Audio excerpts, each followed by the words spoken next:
അല്ലാഹുവിന്റെ റസൂൽ പറയുകയാണ് വആലിമുൻ അലാ സബീലിൽ ഹുദാ,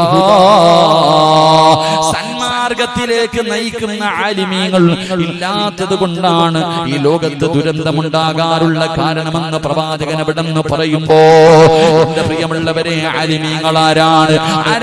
ആലിമീങ്ങളാണ് ആരാണ്? ഇന്നമാ യഖ്ശല്ലാഹു മിൻ ഇബാദിഹിൽ ഉലമാ,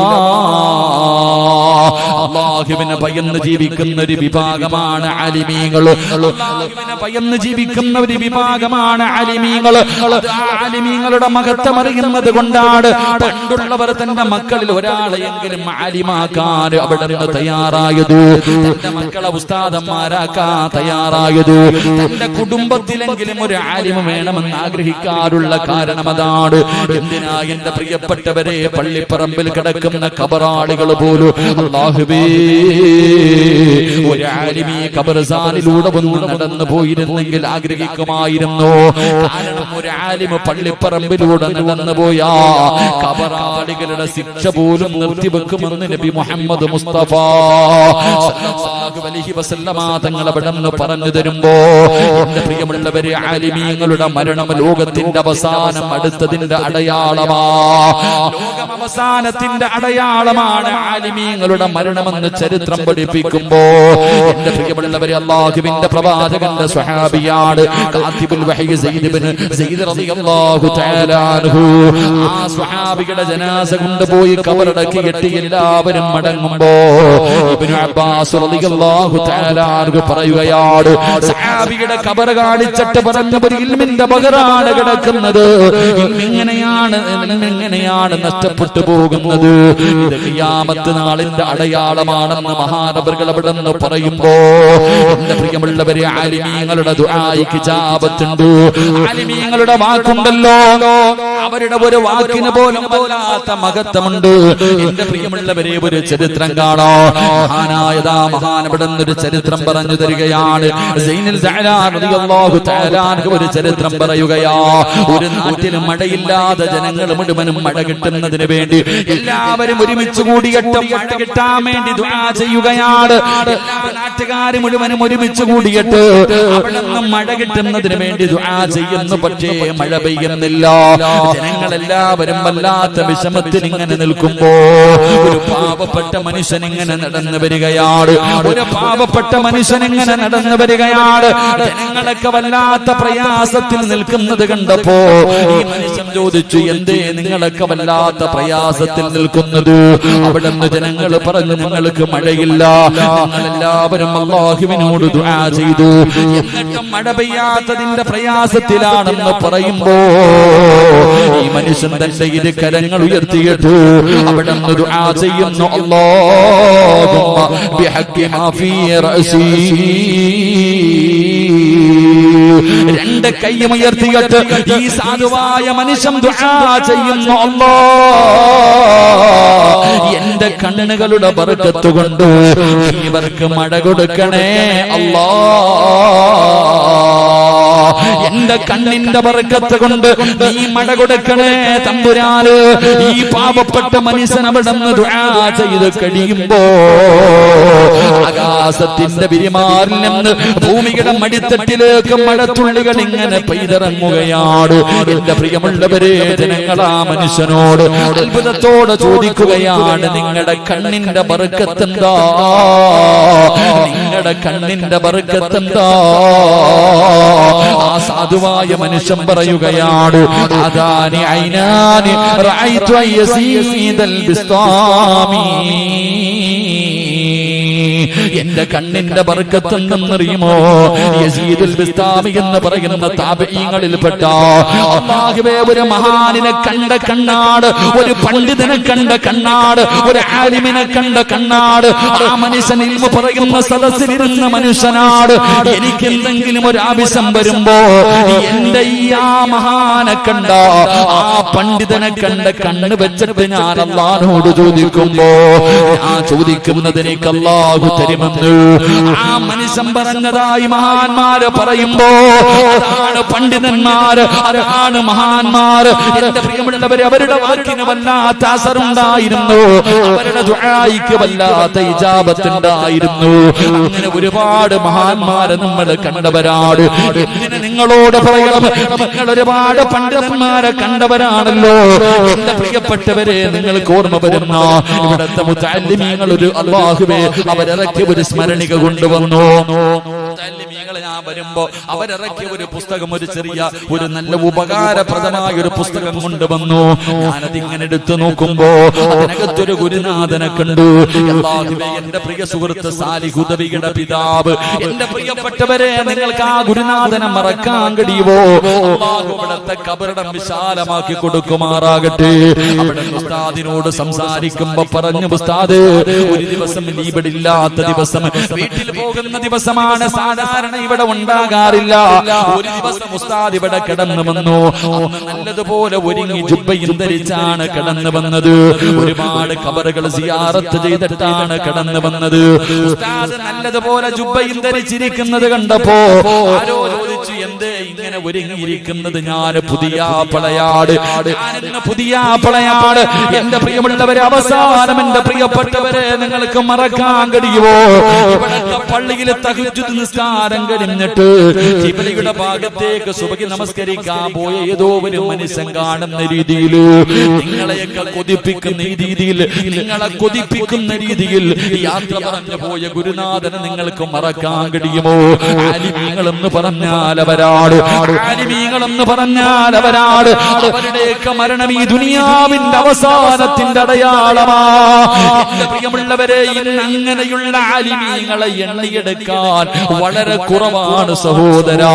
പല നാടുകളിലും ഇന്ന് അങ്ങനെയുള്ള ആലിമീങ്ങളെ കാണുന്നില്ല. അതാണ് ലോകാവസാനം. ഈ ലോകത്ത് പടച്ചവന്റെ ദുരിതങ്ങൾ, ദുരന്തങ്ങൾ ഉണ്ടാകാനുള്ള ഒരു കാരണമായിട്ട് അവിടെ നിന്ന് പറഞ്ഞു തരുന്നത് എന്റെ പ്രിയപ്പെട്ട ഉസ്താദന്മാരോട്. ഉസ്താദന്മാരെ ഞാൻ ആക്ഷേപിക്കുന്നില്ല.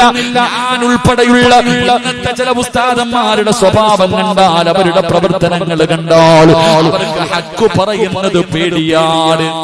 അവർക്ക് ഹക്ക് പറയാൻ പേടിയാ. പള്ളിയുടെ കമ്മിറ്റിക്കാരൻ, പ്രസിഡന്റ് ആകട്ടെ, അവന് പലിശ കച്ചവടം നടത്തുന്നവനാകട്ടെ, അവൻ അല്ലാഹുവിന്റെ പള്ളി പരിപാലിക്കാൻ അർഹതയില്ലവനാണെന്നറിയാ, അവൻ അർഹതയില്ലാത്തവനാണെന്നറിയാ. എങ്കിലും എന്റെ പ്രിയപ്പെട്ടവരെ, പലപ്പോഴും പഠിച്ച ഇൽമും മറന്നു പോകുന്നവരാ, ഉള്ളത് തുറന്നു പറയാ പേടിക്കുന്നവരാണ്. എന്റെ പ്രിയപ്പെട്ടവരെ, നമ്മൾ എന്തിനാ ഭയപ്പെടുന്നത്? ഉസ്താദന്മാരെ, നിങ്ങൾ ആരെന്നറിയുമോ? നിങ്ങൾ ആരെന്നറിയുമോ? അല്ലാഹു ആദരിച്ചവരാണ്, അല്ലാഹു ബഹുമാനിച്ചവരാണ്. അൽ-ഉലമാഉ വറസത്തുൽ അംബിയാ. നിങ്ങൾ അംബിയാക്കന്മാരുടെ അനന്തരാവകാശികളാണ്. നിങ്ങൾക്ക് ഭക്ഷണം തരുന്നത് പ്രസിഡന്റ് അല്ല, പള്ളി സെക്രട്ടറി അല്ല, നാട്ടുകാരല്ല, അല്ലാഹുവിന്റെ ഇൽമു പഠിച്ച ആലിമീങ്ങൾ. നിങ്ങൾക്ക് മരിക്കുന്ന കാലം വരെ ഹലാലായ ഭക്ഷണം തരാമെന്ന് ഈ പ്രപഞ്ചം മുഴുവനും അടക്കി ഭരിക്കുന്ന രാജാതിരാജനായ മലിക്കുൽ ജബ്ബാറായ അല്ലാഹു റബ്ബുൽ ഇസ്സത്താ പറഞ്ഞത് ഇൽമു പഠിക്കുന്ന ആലിമേ, മരിക്കുന്ന കാലം വരെ നിങ്ങൾക്ക് ഭക്ഷണം തരാമെന്ന് പടച്ചവനാ പറഞ്ഞിരിക്കുന്നത്. പിന്നെ എന്തിനാ ഭയപ്പെടുന്നത്? ഉള്ളത് പറയാ. നിങ്ങൾ എന്തേ ഭയപ്പെടുന്നത്? ജനങ്ങളെ സന്മാർഗത്തിലേക്ക് നയിക്കുന്ന ആലിമീങ്ങളെന്ന് കുറവാ. ഇല്ല എന്ന് ഞാൻ പറയൂല, ഇല്ല എന്ന് ഞാൻ പറയൂല. ഒരുപാട് ആലിമീങ്ങൾ ഉള്ളത് കൊണ്ടാണ് നമ്മുടെ നാടുകളൊക്കെ കത്താതിരിക്കുന്നത്, ആകാശത്ത് നിന്ന് തീമഴ പെയ്യാതിരിക്കുന്നത് ചില നല്ല ആലിമീങ്ങൾ ഉള്ളത് കൊണ്ടാണ്. അതുകൊണ്ട് എന്റെ പ്രിയപ്പെട്ട സഹോദരങ്ങളെ, അല്ലാഹുവിന്റെ പ്രവാചകൻ എവിടെന്ന് പറയുകയാ, സന്മാർഗത്തിലേക്ക് നയിക്കുന്ന ആലിമീങ്ങളില്ലാതെ വരുമ്പോ ആ നാടുകളിൽ അല്ലാഹുവിന്റെ ദുരന്തമുണ്ടാകുമെന്ന് ആദരവായ പ്രവാചകൻ നബി മുഹമ്മദ് മുസ്തഫ. ആദരവായ പ്രവാചകൻ നബി മുഹമ്മദ് മുസ്തഫ. സന്മാർഗത്തിലേക്ക് നയിക്കുന്ന ചില ആലിമീങ്ങൾക്ക് ഉള്ളത് പറയാൻ പേടിയ, കാരണം പിരിച്ചുവിട്ടാലോ. ഇതന്നെ പള്ളി സെക്രട്ടറി മുതുകുടിയനാണെങ്കിലും ഒന്നും പറയൂല, കാരണം എന്റെ ജോലി പോകും. ഞാൻ പറയുന്നത്, ഞാൻ ഉൾപ്പെടെയുള്ള എന്റെ പ്രിയപ്പെട്ട സഹോദരങ്ങളെ, ആകാശത്തിന്റെ കീഴിൽ നടക്കുന്നതിൽ ഏറ്റവും നല്ല മനുഷ്യൻ ഒരു ആലിമ. അല്ലാഹു ആ കൂട്ടത്തിൽ പെടുത്തുമാറാകട്ടെ, അല്ലാഹു ആ കൂട്ടത്തിൽ പെടുത്തുമാറാകട്ടെ. ഏറ്റവും തലതിരിഞ്ഞവനും ആലിമ തന്നെയാണ്. അല്ലാഹു കാത്തുരക്ഷിക്കുമാറാകട്ടെ. അള്ളാഹു കാത്തുരക്ഷിക്കുമാറാകട്ടെ. എന്റെ പ്രിയമുള്ള സഹോദരങ്ങളെ, വീടുദ്ഘാടനം ചെയ്യാനും കുറ്റിയടിക്കാനും കല്ലിടാനും പള്ളി ഉദ്ഘാടനം ചെയ്യാനും ആലിമ് വേണം. അതൊക്കെ നല്ലതാണ്. ഏത് നല്ല കാര്യത്തിനും ആലിമീങ്ങൾ തന്നെ ഇതിനൊക്കെ മുന്നിൽ നിൽക്കുന്നേ. നാളെ നരകം കത്തിക്കാൻ അള്ളാഹു ആദ്യം എടുത്തു വെക്കുന്ന 4 കാര്യങ്ങളുണ്ട്. 4 പേരുടെ ശരീരം എടുത്തു വെച്ചിട്ടാണ് അള്ളാഹു നരകം കത്തിക്കുന്നത്. ആ 4 പേരിൽ ഒരാള് അത് ആലിമ, ഒരു ഉസ്താദിന്റെ ശരീരമാണ്. അള്ളാഹു ഞങ്ങളെയൊക്കെ കാത്തുരക്ഷിക്കുമാറാകട്ടെ. അതുകൊണ്ട് മക്കളെ, ഉസ്താദന്മാരുടെ മുത്താലിമീങ്ങളുടെ മക്കളെ പഠിച്ചു വളർന്നിറങ്ങുമ്പോ ഒരാളെയും ഭയപ്പെടേണ്ട, പറയേണ്ടത് പറയണം. കാരണം അള്ളാഹു നിങ്ങൾ ആദരിച്ചവരാ. ആദരിച്ചത് കൊണ്ടാണല്ലോ അള്ളാഹു തന്നത്. നിന്റെ സഹോദരനെ കൊടുക്കാഞ്ഞത്? നിന്റെ കുടുംബത്തിൽ എത്രയോ മക്കളുണ്ട്, നിന്നെ മാത്രം അള്ളാഹു തെരഞ്ഞെടുത്ത് എന്തുകൊണ്ട്? അത് അള്ളാഹുവിന് നിന്നെ ഇഷ്ടമായതുകൊണ്ട്. അതുകൊണ്ട് നീ പഠിച്ച ഇൽമു മറന്നു പോകരുത്. ചില കാര്യങ്ങൾ വരുമ്പോൾ നമ്മൾ മറന്നു പോകും. അതൊക്കെ നമ്മുടെ സമസ്തയുടെ തങ്ങൾ ജിഫ്രിതങ്ങളൊക്കെ ഉള്ളതങ്ങിട്ട് ഉറപ്പിച്ചങ്ങ് ഒരു ഭയമില്ല പറയാനുള്ളത്. അള്ളാഹു ആഫിയത്ത് ദീർഘായുസ്സും കൊടുത്ത് അനുഗ്രഹിക്കുമാറാകട്ടെ. നാളത്തെ ഇവിടുത്തെ സദസ്സിന്റെ ദുആ സയ്യിദവറുകളാണ്. അൽഹംദുലില്ലാഹ്. അള്ളാഹു ആഫിയത്ത് കൊടുത്ത് അനുഗ്രഹിക്കുമാറാകട്ടെ. ഉള്ളത് അവന്റെ മുഖത്ത് നോക്കി പറയാനുള്ള ഒരു ആർജവം, അതൊന്നും നോക്കാറില്ല. പറയേണ്ടത് പറയും, യാതൊരു ഇതുമില്ല. പറയേണ്ടത് പറയാനുള്ള ഒരു ആത്മീയത, അതൊക്കെ അങ്ങനെയുള്ള ആലിമീങ്ങൾ ഉള്ളത് കൊണ്ടാണ് ഈ നാടൊക്കെ നിലനിൽക്കണം. ഇല്ലെങ്കിൽ എന്നേ പോയേനെ. അള്ളാഹു കാത്തുരക്ഷിക്കുമാറാകട്ടെ. എന്റെ പ്രിയമുള്ള സഹോദരങ്ങളെ, 3 റസൂലുള്ളാഹി സ്വല്ലല്ലാഹു അലൈഹി വസല്ലമ തങ്ങൾ പറയുന്നു, 3ാമത്തെ വിഭാഗം, ഈ ലോകത്ത് ദുരന്തമുണ്ടാകാനുള്ള 3ാമത്തെ കാര്യം റസൂലുള്ളാഹി തങ്ങൾ പറഞ്ഞു, വമശായിഖു യഅ്മുറൂന ബിൽ മഅറൂഫ് വയൻഹൗന അനിൽ മുൻകർ. റസൂലുള്ളാഹി സ്വല്ലല്ലാഹു അലൈഹി വസല്ലമ തങ്ങൾ പറഞ്ഞു, നന്മ ഉപദേശിക്കുകയും തിന്മ കണ്ടാൽ തടയുന്ന പ്രായം ചെന്ന ഒരു വിഭാഗം എന്ന ഭൂമിയിലില്ല. സത്യം തന്നെയാണ്. എന്റെ പ്രിയമുള്ള സഹോദരങ്ങളെ, പണ്ടൊരു കാലഘട്ടം വരുമ്പോ നാട്ടിലെ പ്രായമുള്ളവർ ഒരു തെറ്റ് കണ്ട അത് തെറ്റാണെന്ന് പറയുന്നൊരു വിഭാഗം ഉണ്ടായിരുന്നു. അവർ നന്മ ഉപദേശിക്കുകയും തിന്മ കണ്ടാൽ തടയുന്ന ഒരു പ്രായം ചെന്ന ഒരു വിഭാഗം ഏത് നാട്ടിൽ ഇല്ലാതെ വരുന്നു, ആ നാട്ടിലാണ് ദുരന്തങ്ങൾ ഉണ്ടാകുന്നത്. അള്ളാഹു കാത്തുരക്ഷിക്കുമാറാകട്ടെ. ഇന്ന് എല്ലാവർക്കും സ്വന്തം കാര്യം ചിന്താബ, അവനായി അവന്റെ പാടായി. എല്ലാ വാപ്പമാരും ഒടിഞ്ഞു. പിന്നെ ഉള്ള വാപ്പമാർക്ക് ഇത് പറയാനുള്ള യോഗ്യതയുമില്ല. അതെന്നെ സത്യം. എന്റെ പ്രിയമുള്ളവരെ, പ്രായമുള്ളവർ പണ്ടൊരു തെറ്റ് കണ്ടാൽ തിരുത്തി കൊടുക്കുന്ന ഒരു വിഭാഗം ഉണ്ടായിരുന്നു. കാരണം എന്തേ? വാപ്പ കാണുന്നതിലല്ല, നാട്ടിലെ പ്രായമുള്ളവർ കാണുമ്പോൾ അവരെന്തെങ്കിലും പറയുമെന്നോ ചെറുപ്പക്കാർ ഭയപ്പെട്ടിരുന്നൊരു കാലമുണ്ടായിരുന്നു. അന്നില്ല. എന്റെ പ്രിയപ്പെട്ടവരെ, വീടിനകത്തിരുന്ന് TV കണ്ടുകൊണ്ടിരിക്കുമ്പോ ഉപ്പാപ്പ കടന്നു വരുന്നു എന്ന് പറഞ്ഞാൽ മക്കളൊക്കെ എഴുന്നേറ്റ് ഓടും. വാപ്പ വരും എന്ന് പറഞ്ഞാൽ കുഴപ്പമില്ല, ഉപ്പാപ്പ വരുന്നു എന്ന് പറഞ്ഞാൽ ഓടും. കാരണം എന്തേ? വീട്ടിലെ കാരണവൻ. അത് അള്ളാഹു വലിയൊരു മഹത്വമുള്ള സ്ഥാനമാണ്. പക്ഷെ ഇന്ന് വീട്ടിലെ കാരണവര് കയറി വന്ന കാലിന്റെ മുകളിൽ കാലും കയറ്റി അവിടെ തന്നെ മക്കളിരിക്കുന്ന രംഗം. എന്റെ പ്രിയപ്പെട്ടവരെ, നിങ്ങൾക്ക് എന്ത് സംഭവിച്ചു പോയി? സഹോദര, എന്റെ ഉപ്പമാരോട് പറയുന്നു, അത് അള്ളാഹു നിങ്ങൾക്ക് നൽകിയിരിക്കുന്ന ഒരു അവസരം നിങ്ങളത് പാഴാക്കി കളയാം. നിങ്ങളുടെ കടമയാണ്, നിങ്ങളുടെ ബാധ്യതയാണ്. പള്ളിയിലെ ഖത്തീബിന്റെ ജോലിയല്ല എല്ലാ തെറ്റും തിരുത്തി കൊടുക്കലും. നിങ്ങൾക്കും ചില ജോലികളൊക്കെ ഉണ്ട്. നാട്ടിൽ അനാചാരങ്ങൾ നടക്കുമ്പോൾ, ആർഭാട വിവാഹങ്ങൾ നടക്കുമ്പോൾ റോഡിലൂടെ ഇങ്ങനെ ഘോഷയാത്ര നടക്കുക. കല്യാണ പയ്യനും കൊണ്ട് ഈ നാട്ടിലെ ഏത് വാപ്പയാ പറയണത് തെറ്റാണെന്ന് ധൈര്യമുണ്ടോ? ഈ നാട്ടിലെ ഏതെങ്കിലും വാപ്പമാർ സ്വന്തം കുടുംബത്തിൽ നടക്കുന്ന അനാചാരങ്ങൾക്ക് പോലും അള്ളാഹു അവിടെ പോലും എഴുന്നേറ്റ് നിന്ന് പറയാൻ എന്റെ ഉപ്പമാരിന്ന് പേടിക്കുന്നു. കാരണം അവനായി അവന്റെ പാടായി. അങ്ങനെയല്ല, തെറ്റ് കണ്ട തിരുത്തണം. അത് ഏത് സാഹചര്യത്തിലാകട്ടെ. മഹാനായ സയ്യിദുനാ ഉമർ ഇബ്നുൽ ഖത്താബ് റളിയല്ലാഹു തആല അൻഹു അവസാനം പള്ളിയിലേക്ക് നമസ്കരിക്കാൻ പോകുന്ന സമയത്ത് അബൂ ലുഅൽ എന്ന് പറയുന്ന മജൂസി വിഷം കലർത്തിയ കടാരി കൊണ്ട് കുത്തിയിറക്കിയിട്ട് തന്റെ കുടൽമാല താഴെ വീണിട്ട് ഉമർ തങ്ങൾ ബോധമില്ലാതെ അവസാനം മരണത്തിന്റെ സമയത്ത് കിടക്കുക. വായിലൊഴിക്കുന്ന വെള്ളം കുടലിലൂടെ, ഇതിന് കീറിയ വയറിലൂടെ വെളിയിൽ പോവാ.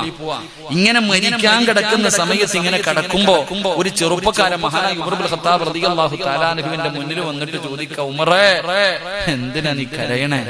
നീ എന്തിനാ പേടിക്കണേ? ഉമറേ, നീ ആരെന്നറിയോ? നബി സല്ലല്ലാഹു അലൈഹി വസല്ലമ തങ്ങളെ കൊല്ലാൻ പോയ മനുഷ്യനാ. ഉമറേ, നീ ആരായിരുന്നു?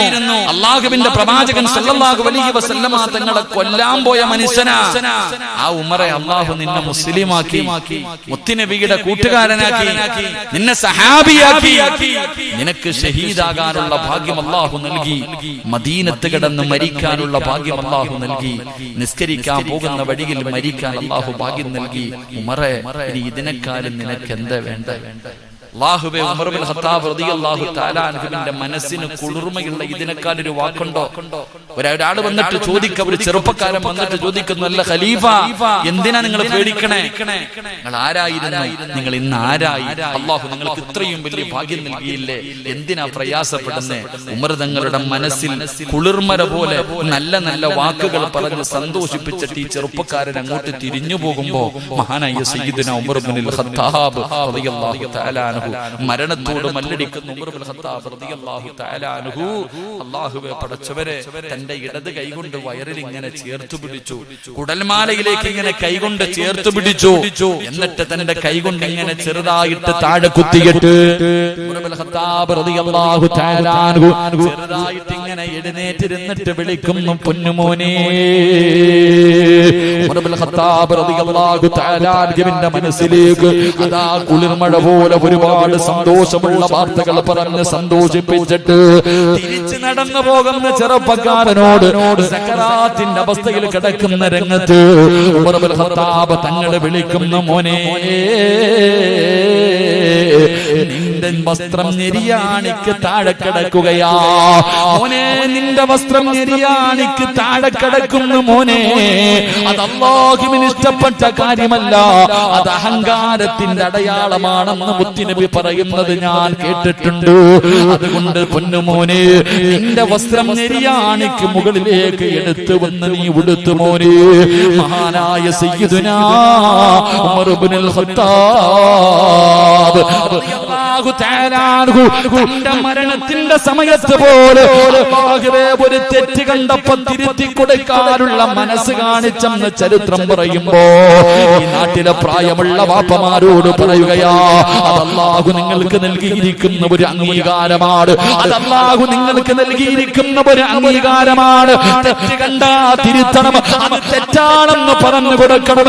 അത് ആർഭാട വിവാഹമാകട്ടെ, ഏതെങ്കിലും പടച്ചവനെ വിവാഹത്തിന്റെ വീടുകളിൽ പടക്കം പൊട്ടിക്കലാകട്ടെ, അല്ലെങ്കിൽ ഇസ്ലാമിന്റെ എതിരെ നടക്കുന്ന ഒരു കാര്യമാകട്ടെ, തെറ്റാണെന്ന് പറയണം. നീ പറഞ്ഞാ ചിലപ്പോ നിന്നെ കളിയാക്കും, നിന്നെ പരിഹസിക്കും, നിന്നെ നാണം കെടുത്തും. എങ്കിലും ബാപ്പാ പറയാറുള്ളത് പറയണം, ബാപ്പാ പറയാറുള്ളത് പറയണം ബാപ്പാ. അല്ലാതെ മിണ്ടാതെ നടന്നാൽ അവന്റെ പാടായെന്ന് പറഞ്ഞു നടക്കരുത്. ജീവിതത്തിൽ തെറ്റ് കാണുമ്പോ തിരുത്തി കൊടുക്കാൻ കഴിയണം. അങ്ങനെ തിരുത്തി കൊടുത്താ അല്ലാഹു നിനക്ക് തരുന്ന പ്രതിഫലം എന്തെന്നറിയുമോ? എന്റെ ഉപ്പമാരോട് എന്റെ കണ്ണിന്റെ മുന്നിൽ തെറ്റ് നടക്കുമ്പോ അത് തെറ്റാണെന്ന് പറഞ്ഞു കൊടുക്കാൻ കഴിയണം ബാപ്പാ. അങ്ങനെ പറഞ്ഞു കൊടുത്താ അല്ലാഹു നിനക്ക് തരുന്ന പ്രതിഫലം എന്തെന്നറിയോ? മഹാനായ നബി മുഹമ്മദ് മുസ്തഫ സല്ലല്ലാഹു അലൈഹി വസല്ലമ തങ്ങൾ പറയുകയാണ്, നാളെ ഇസ്രാഫീൽ എന്ന മലക്ക് സൂറന്ന കാഹളത്തിൽ ഊതുമ്പോ കബർ വെട്ടിപ്പൊളിച്ചിട്ട് പട്ടിയുടെയും പന്നിയുടെയും കഴുതയുടെയും പേപ്പട്ടിയുടെയും പിന്താരങ്ങളിൽ കുടികുത്തി വെച്ച് ഇടഞ്ഞം നടന്ന കുഷ്ഠരോഗിയെ പോലെ ഉഗതമലയോളം വലിപ്പമുള്ള വയറ് വലിച്ചുകൊണ്ട് 41 വിഭാഗത്തിൽ അല്ലാഹുവിന്റെ പ്രവാചകന്റെ സമുദായം നാളെ പടച്ച റബ്ബിന്റെ കോടതിയിലേക്ക് കടന്നു വരുന്ന ദിവസമുണ്ടല്ലോ. വെച്ചിരിക്കുന്ന കാല് ചലിപ്പിക്കാൻ കഴിയാത്ത ദിവസമുണ്ടല്ലോ. ഒരു തുണിയില്ലാതെ, നൂൽബന്ധമില്ലാതെ, ചെരുപ്പില്ലാതെ ചെമ്പിന്റെ തറയിൽ നിൽക്കുന്ന പടച്ച റബ്ബിന്റെ കോടതി ഉണ്ടല്ലോ. അതാ തലയുടെ മുകളിൽ ഒരു ചാട മുകളിൽ സൂര്യന് കത്തി ജ്വലിച്ച് നിൽക്കുന്ന ദിവസമുണ്ടല്ലോ. ജനങ്ങളുടെ മുഖത്തുകൂടെ തലച്ചോറ് തിളച്ചിട്ട് ഉരുകി ഉലിക്കുന്ന ദിവസമുണ്ടല്ലോ. അല്ലാഹുവേ, വിയർപ്പിന്റെ അകത്ത് മുട്ടുവര, അരവര, നെഞ്ചുവര, കഴുത്തുവര ജനങ്ങൾ വിയർപ്പിനകത്ത് കിടന്ന് മുങ്ങി താഴുന്ന ദിവസമുണ്ടല്ലോ. നഫ്സി നഫ്സി യാ വൈലതാ യാ ഖസ്റതാ എന്ന് പറഞ്ഞുകൊണ്ട് വിഭ്രാന്തിയോടെ ജനങ്ങളെ സ്വന്തം പടിചാരുന്ന ദിവസമുണ്ടല്ലോ.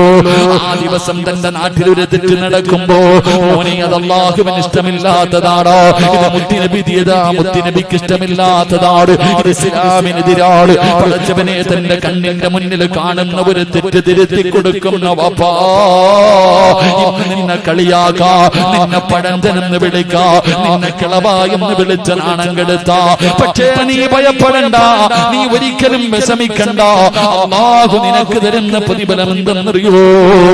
നാളെ അല്ലാഹുവിന്റെ കോടതിയിലോ ആദം നബി മുതൽ അഷ്റഫുൽ ഖൽഖായ തങ്ങൾ വരെയുള്ള 1,24,000 പരം വരുന്ന അംബിയാ മുർസലീങ്ങളെ പ്രവാചകന്മാർ, അവരും അവരുടെ സമുദായം മുഴുവനും നാളെ പടച്ച റബ്ബിന്റെ കോടതിയിൽ ഇങ്ങനെ നിൽക്കുമ്പോ അല്ലാഹു ഒരു വിഭാഗത്തെ വിളിക്കുകയാ, അല്ലാഹു ഒരു വിഭാഗത്തെ വിളിക്കുകയാ. പ്രായം ചെന്ന ഒരു വിഭാഗം ബാപ്പമാരെയും അമ്മമാരെയും അല്ലാഹു വിളിക്കുകയാണ്. പ്രായം ചെന്ന ബാപ്പമാര്, പ്രായം ചെന്ന ചില ഉമ്മമാര് അല്ലാഹു അടുത്തേക്ക് വിളിക്കുകയാണ്, അല്ലാഹു അടുത്തേക്ക് വിളിക്കുകയാണ്. എന്നിട്ട് അല്ലാഹു പറയുകയാ വയദ്ഖുലൂനൽ ജന്ന ബിഗൈരി ഹിസാബ്. ഇന്ന് നിങ്ങൾക്ക് വിചാരണയില്ല, ഇന്ന് നിങ്ങളോട് ചോദ്യം ചോദിക്കുന്നില്ല, നിങ്ങൾ ചെയ്തത് മുഴുവനും പുറത്തു തന്നിരിക്കുകയാണ്. ആ കാണുന്ന സ്വർഗമുണ്ടല്ലോ, അല്ലാഹുവിന്റെ അനുഗ്രഹങ്ങൾ കൊണ്ട് നിറച്ച പാലരുവികളും തേനരുവികളും ഒഴുകുന്ന പടച്ച റബ്ബിന്റെ അതാ അല്ലാഹുവിന്റെ അനുഗ്രഹങ്ങൾ കൊണ്ട് നിറച്ച സ്വർഗമുണ്ടല്ലോ.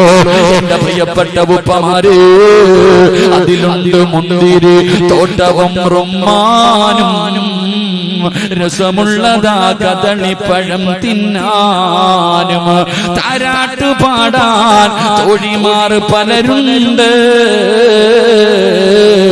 കൈമുട്ടുവാൻ ചില ദാസിമാർ വരവുണ്ട്. മണിയല്ല റബ്ബേ വാങ്ങുവാനാ വീട്,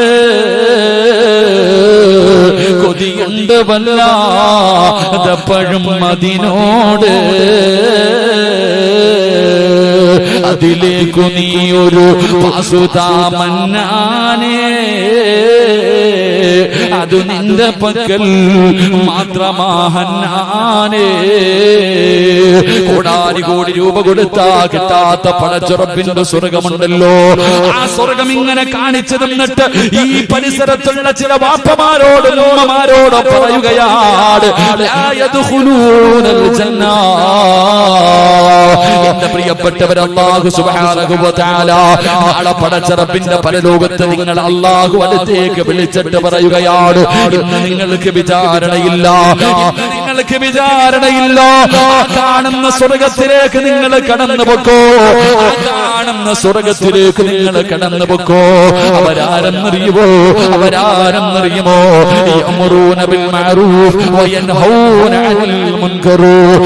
നബി അവിടെന്ന് പറയുന്ന സഹാബ, തെറ്റ് കണ്ടാ തിരുത്തുന്ന വാപ്പമാരെ, നന്മ ഉപദേശിക്കുന്ന ഉമ്മമാരെ, നിങ്ങൾക്ക് അല്ലാഹു നാളെ തരുന്ന പ്രതിഫലമാണെന്ന് അഷ്റഫുൽ ഖൽഖ് നബി മുഹമ്മദ് മുസ്തഫ സല്ലല്ലാഹു അലൈഹി വസല്ലമ തങ്ങൾ പറയുമ്പോ, ഇത് നിങ്ങളുടെ ബാധ്യതയാണ്, ഇത് നിങ്ങളുടെ കടമയാണ്, ഇത് നിങ്ങൾ മറന്നു പോകരുത്. എന്റെ പ്രിയപ്പെട്ടവരെ, അല്ലാതെ സ്വന്തം കാര്യം നോക്കി നടന്നാൽ അല്ലാഹുവിന്റെ വിശുദ്ധമായ ഖുർആൻ എടുത്ത് നോക്ക്. ഒരു പ്രവാചകന്റെ ചരിത്രം കാണാം. അല്ലാഹു ഒരു പ്രവാചകന്റെ സമുദായത്തോട് പറഞ്ഞു, നിങ്ങൾ ശനിയാഴ്ച മീൻ പിടിക്കാൻ പോകാൻ പാടില്ല. അന്നത്തെ ദിവസം നിങ്ങൾക്ക് ഇബാദത്ത് ചെയ്യാനുള്ള ദിവസമാണ്. ശനിയാഴ്ച മീൻ പിടിക്കാൻ പോകാൻ പാടില്ല. അല്ലാഹുവിന്റെ ഖുർആൻ ഈ ചരിത്രം പറയുന്നുണ്ട്. പക്ഷേ ജനങ്ങളിൽ ചിലരുണ്ടല്ലോ, അവർ പ്രവാചകന്റെ വാക്ക് കേൾക്കാതെ കടലിൽ മീൻ പിടിക്കാൻ പോകുകയാണ്. ഒരു പ്രവാചകന്റെ സമുദായത്തോട് അല്ലാഹു പറഞ്ഞു, ശനിയാഴ്ച ദിവസം നിങ്ങൾ മീൻ പിടിക്കാൻ പോകരുത്, അന്ന് നിങ്ങൾക്ക് ഇബാദത്ത് ചെയ്യാനുള്ള ദിവസമാണ്. എന്നാ ചിലെണ്ണം പറഞ്ഞു, പിന്നെ പോടാ പണിയും നോക്കി എല്ലാം കടലിൽ പോയി, എല്ലാം മീൻ പിടിക്കാൻ പോയി. ആ സമയത്ത് പ്രവാചകൻ അല്ലാഹുവിനോട് ദുആ ചെയ്തു, പടച്ചവനെ, ഈ മീൻ പിടിക്കാൻ പോയവരെ മുഴുവനും അല്ലാഹുവേ നീ കൊരങ്ങന്മാരായിട്ട് ഇവരുടെ രൂപം നീ മാറ്റിക്കളയണം. അവിടെ നിന്ന് ദുആ ചെയ്തു. കടലിൽ മീൻ പിടിക്കാൻ പോയവരേക്ക് എന്റെ പ്രിയപ്പെട്ട സഹോദരങ്ങളെ അവരുടെ തല കൊരങ്ങന്മാരാക്കി രൂപം മാറ്റാൻ വേണ്ടി ദുആ ചെയ്തു. അപ്പൊ കരയിൽ കുറെ പേരുണ്ടല്ലോ മീൻ പിടിക്കാൻ പോകാത്തവർ. ഉദാഹരണം പറഞ്ഞ റമളാൻ മാസത്തിൽ ചിലരൊക്കെ പള്ളിയിൽ പോകും. റമളാൻ മാസത്തിൽ ചിലരൊക്കെ പള്ളിയിൽ പോകുമ്പോൾ ഈ നിത്യമായിട്ട് നിസ്കരിക്കാൻ പോകുന്ന ആൾക്കാർ ചോദിക്കും, നീയും പള്ളിക്കകത്ത് കയറിയോടാ, എത്ര നാളത്തേക്കാ? ഒരു കളിയാക്കുന്ന രീതി. അതുപോലെ എന്റെ പ്രിയപ്പെട്ടവരെ, പ്രവാചകന്റെ സമുദായത്തിൽ ഒരു വിഭാഗം കടലിൽ പോകാതെ ഇബാദത്ത് ചെയ്തുകൊണ്ടിരുന്ന ഒരു വിഭാഗമുണ്ട്.